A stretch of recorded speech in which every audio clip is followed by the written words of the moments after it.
जय हिंद दोस्तों, मैं ओम प्रकाश लोधी माँ भारती अकेडमी में आप सभी का स्वागत करता हूँ। विद्युत आवेश एवं क्षेत्र का आज हम लोग 10वां लेक्चर पढ़ने जा रहे हैं, जो कि आधारित है एक समान विद्युत क्षेत्र में रखे किसी द्विध्रुव पर लगने वाले बल आघूर्ण पर। तो आइए दोस्तों अब बात करते हैं कि आखिर एक समान विद्युत क्षेत्र में किसी द्विध्रुव को अगर रखा जाए थीटा कोण बनाते हुए, तो उस द्विध्रुव पर जो बल आघूर्ण लगती है उसका मान हम लोग निकालेंगे। मान लेते हैं यहाँ पर ये एक समान विद्युत क्षेत्र E सदिश है। इस विद्युत क्षेत्र में हम लोग एक द्विध्रुव यहाँ पर रखते हैं। द्विध्रुव क्या होता है दोस्तों? समान परिमाण के दो विजातीय आवेश जो एक दूसरे से अल्प दूरी कितना स्थित है, 2a पर स्थित हो। तो मान लेते हैं ए बी एक यहाँ पे क्या है, विद्युत द्विध्रुव है। तो होता क्या है, ए बी क्या है, प्लस की और माइनस की आवेशों से मिलकर बना हुआ है। तो हम लोग जानते हैं अगर किसी धनावेश को विद्युत क्षेत्र में रखा जाए तो इस धनावेश पर विद्युत क्षेत्र की दिशा में एक बल कार्य करती है। ठीक है, तो यहाँ पे हुआ क्या कि इस धनावेश पर विद्युत क्षेत्र की दिशा में एक बल कार्य करेंगे और वो क्या हो जाएगा, क्यू ई सदिश हो जाएगा।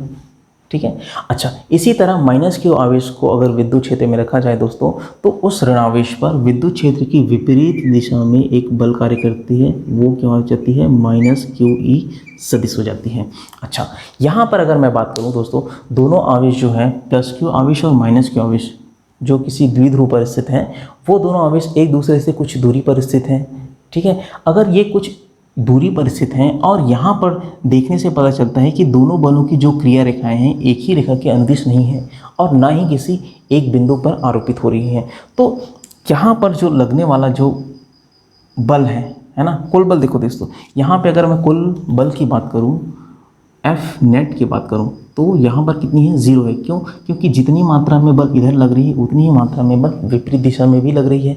लेकिन चूंकि दोनों बलों की जो क्रिया रेखा है वो एक ही रेखा के अनुदिश नहीं है या एक ही बिंदु पर नहीं है, तो ये जो दोनों बल है एक बल आघूर्ण उत्पन्न करेंगे, है ना, जिसको हम लोग बोलते हैं विद्युत द्विध्रुव आघूर्ण बोलते हैं। तो वो जो विद्युत द्विध्रुव आघूर्ण है, यहाँ पर देखो प्लस क्यू आवेश पर जो लगने वाला बल है वो कितना हो जाएगा, प्लस क्यू ई सदिश। ठीक है, और माइनस क्यू आवेश पर लगने वाला बल कितना हो जाएगा, माइनस क्यू ई सदिश हो जाएगा। ठीक, अच्छा, अगर मैं यहाँ पे बात करूँ आखिर इस द्विध्रुव पर कितना बल आघूर्ण लगेगा, तो वो जो विद्युत द्विध्रुव पर लगने वाला जो बल आघूर्ण होता है दोस्तों, वो किसी एक बल के परिमाण, चाहे इसका परिमाण लो चाहे इसका परिमाण लो, कोई भी एक बल का परिमाण और दोनों बलों की क्रिया रेखा के बीच की लंबवत दूरी। अब यहाँ पर देखते हैं दोनों बलों की जो क्रिया रेखा होती है वो क्या होती है। इस बल की जो क्रिया रेखा है वो कुछ इसके अनुदिश कार्य कर रही है और इस बल की जो क्रिया रेखा है वो इस क्रिया रेखा के अनुदिश कार्य कर रही है। और अगर हम लोग यहाँ पर दोनों बलों की बीच की न्यूनतम दूरी की बात करें या बीच की लंबवत दूरी, है ना, दोनों बलों की क्रिया रेखा के बीच की लंबवत दूरी, तो लंबवत दूरी होता क्या है दोस्तों, मान लेते हैं कि इस बिंदु ए से हम लोग इस क्रिया रेखा पर एक लंब डालते हैं, तो ये कुछ इस तरह से होगा, यहाँ पर लंब डालेंगे। मान लेते हैं ये बिंदु क्या है, सी है। तो यहाँ पर अगर हम लोग देखें कि AC क्या है, दोनों बलों की क्रिया रेखा के बीच की क्या है, लंबवत दूरी है। तो बल आघूर्ण क्या होता है, कोई भी एक बल और दोनों बलों की क्रिया रेखा के बीच की न्यूनतम दूरी के गुणनफल के बराबर होती है। इसको हम लोग टाउ से दर्शाते हैं दोस्तों। तो अगर यहाँ पर टाउ को लिखें, आखिर टाउ कितना होगा, तो कोई भी एक बल का परिमाण और दोनों बलों की बीच की दूरी, यहाँ पर बीच की दूरी कितना दिख रहा है हम लोग को, AC दिख रहा है। अच्छा, कोई भी एक बल का परिमाण अगर लेते हैं तो वो कितना आता है, QE आता है, और दोनों बलों की बीच की दूरी अब हम लोग निकालते हैं। मान लेते हैं ये जो विद्युत द्विध्रुव है इस विद्युत क्षेत्र से थीटा कोण पर स्थित है, इस तरह से। तो यहाँ पर ये जो विद्युत द्विध्रुव है इसकी बीच की अल्प दूरी कितना है, 2a है। तो 2a का ये वाला घटक लेंगे, 2a cos थीटा, और 2a का ये वाला घटक लेंगे, ये कितना हो जाएगा, 2a sin थीटा। हम लोग को चाहिए कितना, AC चाहिए, तो AC का मान यहाँ पर कितना निकल के आ रहा है, 2a sin थीटा। ठीक है, अच्छा, यहाँ पर मैं इसको एडजस्ट करता हूँ दोस्तों, ये जो 2a का मान है इसको इन दोनों के बीच में यहाँ पर कहीं लिखता हूँ, तो ये कितना हो जाएगा, q गुणा 2a गुणा e और गुणा क्या है यहाँ पे, sin थीटा। अच्छा, क्या मैं जानता हूँ दोस्तों q गुणा 2a क्या होता है, हाँ, तो q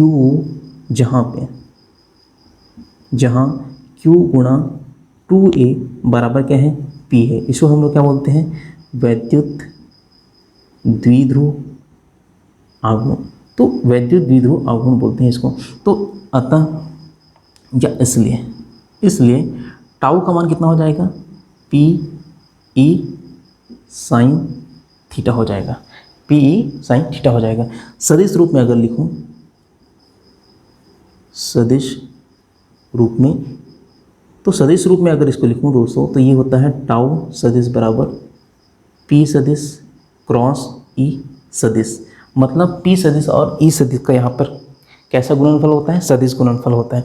तो इस तरह से टाउ का हम लोग को मान मिलता है। तो टाउ बराबर कितना होता है, पी ई साइन थीटा, या सदिश रूप में लिखें तो टाउ सदिश बराबर पी सदिश क्रॉस ई सदिश। अच्छा, यहाँ पर अगर ये सदिश राशि है तो इसकी अगर दिशा की बात करते हैं दोस्तों, तो दिशा की बात अगर करें तो इसकी दिशा होती है तल के लंबवत बाहर की ओर। जैसे ये वाला व्हाइट बोर्ड है, तो यहाँ पर इस मान लो ए बी वैद्युत द्विध्रुव है, इस पर जो बल आघूर्ण की दिशा होगी इस व्हाइट बोर्ड के तल के लंबवत बाहर की होगी, तल के लंबवत बाहर की ओर होगी। ठीक है। अच्छा, यहाँ पे अगर मैं इसकी राशि की बात करूँ तो ये राशि कौन सी होती है, सदिश राशि होती है। अगर इसकी मात्रक की बात करूँ दोस्तों, तो द्विध्रुव आघूर्ण या कोई भी बल आघूर्ण का जो मात्रक होते हैं न्यूटन मीटर, है ना। बल का मात्रक न्यूटन और विस्थापन का मात्रक मीटर। तो अगर इसके मात्रक की बात करूं तो ये हो जाएगा हम लोग का न्यूटन मीटर। और अगर विमीय सूत्र की बात करूं तो न्यूटन मीटर किसका कार्य का भी एक मात्रक होता है। तो इस तरह से अगर इसका विमीय सूत्र बात करूं तो विमीय सूत्र किसके बराबर हो जाएगा, एम एल स्क्वायर टी घात -2। तो इस तरह से क्या हो जाएगा, राशि मात्रक और विमीय सूत्र हो जाएगा। तो मुझे लगता है दोस्तों आपको यहाँ पर वैद्युत द्विध्रुव आघूर्ण इसको किसको कहा जाता है वो समझ आया। तो यहाँ पर जो लगने वाला वैद्युत द्विध्रुव आघूर्ण है ये क्या करती है, इस द्विध्रुव को, जो द्विध्रुव ए बी है उसको विद्युत क्षेत्र की दिशा में संरेखित करने का प्रयास करती है ना। अगर मान लो द्विध्रुव को विद्युत क्षेत्र की दिशा से थीटा कोण बनाते हुए रख दिया जाए तो वहाँ पर एक बल आघूर्ण कार्य करेगी। उस बल आघूर्ण का मान कितना होता है, टाउ बराबर पी ई साइन थीटा। ये टाउ का मान क्या करता है, ये टाउ का जो मान है या बल आघूर्ण का मान है, इस विद्युत क्षेत्र को, इस द्विध्रुव को विद्युत क्षेत्र की दिशा में संरेखित करने का प्रयास करती है। ठीक है। अच्छा, व्यापक रूप से अगर कहा जाए कि इस द्विध्रुव पर जो लगने वाला बल है वो किन चीज़ों पर निर्भर करेगा, तो यहाँ पर जो लगने वाला बल का मान है दोस्तों वो आपके पी सदिश और ई सदिश के बीच। जैसे मान लो पी सदिश की दिशा क्या हो जाएगी, -q से +q, तो ये हो जाएगा हम लोग का पी सदिश, और ये वाला क्या हो जाएगा, ई सदिश। तो पी सदिश और ई सदिश के बीच जो कोण है थीटा, ये जो कोण थीटा दिख रहा है आप लोग को, इस पर निर्भर करती है यहाँ पर इस द्विध्रुव पर लगने वाले बल का मान। ठीक है। अगर मैं यहाँ पे लिखूँ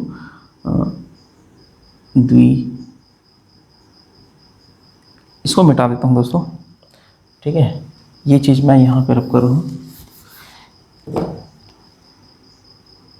द्विध्रुव पर लगने वाला बल पी सदिश व ई सदिश के मध्य कोण पर निर्भर करती है। पी सदिश और ई सदिश के कोण पर निर्भर करती है। यदि अगर ये जो द्विध्रुव हैं विद्युत क्षेत्र की दिशा में संरेखित हैं, तो अगर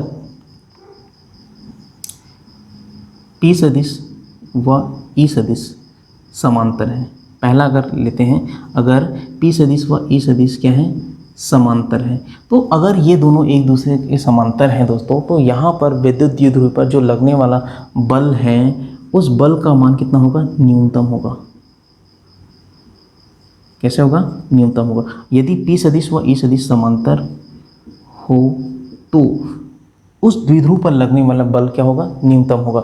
दूसरा, अगर पी सदिश व ई सदिश प्रति समांतर हो, प्रति समांतर हो, तो प्रति समांतर हो इसका मतलब क्या होगा, अगर यहाँ पर P सदिश इस तरफ है तो E सदिश इसकी विपरीत ओर लग रही है, मतलब समांतर तो है लेकिन दोनों की दिशा एक दूसरे के विपरीत है। तो यहाँ पर जो द्विध्रुव पर लगने वाला बल है उसका मान क्या हो जाएगा, अधिकतम हो जाएगा। ये चीज़ मैं इसके बाद वाले टॉपिक में आपको समझाऊंगा। तो इस तरह से हम लोग ने देखा दोस्तों कि एक समान विद्युत क्षेत्र में अगर किसी द्विध्रुव को रखा जाए तो आखिर उस द्विध्रुव पर बल आघूर्ण का मान कितना लगता है। तो हमने देखा कि प्लस के आवेश पर इतना बल लगता है, माइनस के आवेश पर इतना बल लगता है। चूँकि दोनों बल एक ही क्रिया रेखा पर कार्यरत नहीं है, दोनों की क्रिया रेखाएं अलग हैं, तो यहाँ पर एक बल आघूर्ण का काम करेगा, है ना, बल आघूर्ण लगेगा। और वो बल आघूर्ण क्या होता है, एक बल और दोनों बलों की क्रिया रेखा के बीच की लंबवत दूरी के बराबर होता है। और हमने यहाँ पर निकाला कि जो बल आघूर्ण का मान है वो किसके बराबर होता है, PE sin थीटा। अच्छा, इसको सदिश रूप में अगर लिखें तो टाउ सदिश बराबर क्या होगा, P सदिश क्रॉस E सदिश, अर्थात जो टाउ है उसकी दिशा होती है तल के लंबवत बाहर की ओर होती है ना। अच्छा, इसके बाद हम लोग ने बात की थी कि द्विध्रुव पर लगने वाला जो बल P है, जो द्विध्रुव पर लगने वाला बल है वो P सदिश और E सदिश के मध्य कोण पर निर्भर करती है। द्विध्रुव पर जो लगने वाला बल है वो P सदिश और E सदिश के मध्य कोण पर निर्भर करती है कि आखिर कोण कितना है। यदि P सदिश और E सदिश समांतर हो, अर्थात यहाँ पर क्या हो जाएगा, थीटा बराबर कितना होगा, 0 होगा। तो थीटा बराबर अगर 0 होगा तो यहाँ पर जो लगने वाला बल है उसका मान कितना होगा, न्यूनतम होगा। यदि P सदिश व E सदिश प्रति समांतर हो तो थीटा बराबर कितना हो जाएगा, 180 अंश हो जाएगा। तो 180 अंश हो या प्रति समांतर हो, अगर E सदिश इधर है तो P सदिश इसके उल्टे हो जाएंगी। तो अगर यहाँ पर प्रति समांतर हो P सदिश और E सदिश तो यहाँ पर जो लगने वाला बल है उसका मान क्या होती है, अधिकतम होती है। तो इस तरह से हमने समझा कि एक समान बाह्य विद्युत क्षेत्र में किसी द्विध्रुव पर लगने वाला जो द्विध्रुव बल आघूर्ण है उसका मान कितना है। इसके बाद इसकी भौतिक सार्थकता की बात करते हैं दोस्तों। तो हमने पहले लेक्चर में पढ़ा था कि अगर सूखे बालों में कंघी किया जाए और उस कंघी को कागज़ के छोटे छोटे टुकड़ों के पास ले जाया जाए तो वो कंघी उस कागज़ के टुकड़े को अपनी ओर आकर्षित करती है। क्योंकि अगर सूखे बालों में कंघी किया जाए तो उस कंघी में क्या हो जाएगा, एक ऋणावेश उत्पन्न होगा, है ना। वो कंघी कैसे हो जाएगी, आवेशित हो जाएगी। अब यहाँ पर देखते हैं कि जो कागज़ के छोटे छोटे टुकड़े हैं वो अभी कैसे ही उदासीन हैं, लेकिन अगर वो उस कंघी को हम लोग वहाँ पर ले जाएं तो वो कंघी क्या करती है, उसको अपनी ओर आकर्षित करती है। ठीक है, तो ऐसा क्यों होता है, इसका स्पष्टीकरण आप लोग को एक समान विद्युत क्षेत्र में लगे किसी द्विध्रुव पर बल आघूर्ण से पता चलता है। तो होता क्या है दोस्तों, अच्छा एक चीज़ मैं आपको यहाँ बताना चाहता हूँ कि अगर मान लो विद्युत क्षेत्र एक समान है, विद्युत क्षेत्र अगर एक समान है, ठीक है, एक समान है तो जो कुल बल है F नेट का मान होता है कितना, 0 होता है। लेकिन अगर विद्युत क्षेत्र असमान है, असमान है, असमान है मतलब अलग अलग है, तो यहाँ पर जो F नेट है उसका मान 0 नहीं होता, वहाँ पर कुछ न कुछ बल कार्य करता है। जैसे कि हम लोग सूखे बालों में कंघी करते हैं तो कंघी में कैसा होगा, ऋणावेश उत्पन्न होगा, तो वो कंघी आवेशित होगी। तो अगर वो आवेशित है तो वो अपने चारों ओर क्या करेगी, विद्युत क्षेत्र उत्पन्न करेगी। जब उस कंघी को कागज़ के छोटे छोटे टुकड़ों के पास लाया जाता है तो क्या करते हैं कि वो जो कागज़ है उस कंघी के कारण जो उत्पन्न विद्युत क्षेत्र है जो कि कैसी है, असमान है ना। उस कंघी के कारण जो उत्पन्न विद्युत क्षेत्र है वो कैसी है, असमान विद्युत क्षेत्र है। तो जब उस असमान विद्युत क्षेत्र में कागज़ के छोटे छोटे टुकड़े आते हैं तो वो अपने आप को में जो अपने आप में एक द्विध्रुव उत्पन्न कर लेता है। ठीक है, और उस द्विध्रुव की जो दिशा होती है इस कंघी के कारण जो उत्पन्न विद्युत क्षेत्र है उस दिशा में अपने आप को संरक्षित कर लेती है। तो कागज़ के टुकड़े जो पहले कैसी थी, उदासीन थी, अभी भी कैसी उदासीन है, लेकिन वो एक द्विध्रुव उत्पन्न कर लेता है अपने आप में। ठीक है, कब, जब कंघी को हम लोग उस कागज़ के टुकड़े के पास लाते हैं। तो अब यहाँ पर चूंकि उस कंघी के कारण जो उत्पन्न विद्युत क्षेत्र है वो कैसी है, असमान है, तो जो कागज़ के टुकड़े हैं दोस्तों उस पर एक बल कार्य करेगी। ठीक है, अगर मान लो विद्युत क्षेत्र एक समान होता तो वहाँ पर कोई भी बल कार्य नहीं करता, क्योंकि कुल नेट जो कुल बल है उसका मान कितना होता है, 0 होता है। लेकिन अगर सूखे बालों में कंघी किया जाए तो वो आवेशित होंगी और उस आवेशित कंघी के कारण जो विद्युत क्षेत्र होगा वो कैसा रहेगा, असमान रहेगा। तो उस असमान विद्युत क्षेत्र में अगर कागज़ के टुकड़े को लाया जाए तो वो कागज़ के टुकड़े क्या होती है, अपने आप में एक द्विध्रुव बना लेती है और उसकी जो दिशा होती है उस विद्युत क्षेत्र की दिशा में होती है। ठीक है, तो होती क्या है, वहाँ पर एक नेट बल कार्य करती है और इस नेट बल के कारण क्या होती है, वो जो कागज़ के टुकड़े हैं कंघी की ओर आकर्षित होती है। तो इस तरह से ये इसका स्पष्टीकरण था कि आखिर सूखे बालों में कंघी किया जाए तो कागज़ के छोटे टुकड़े को अपनी ओर आकर्षित क्यों करती है, जबकि कागज़ क्या है, उदासीन है,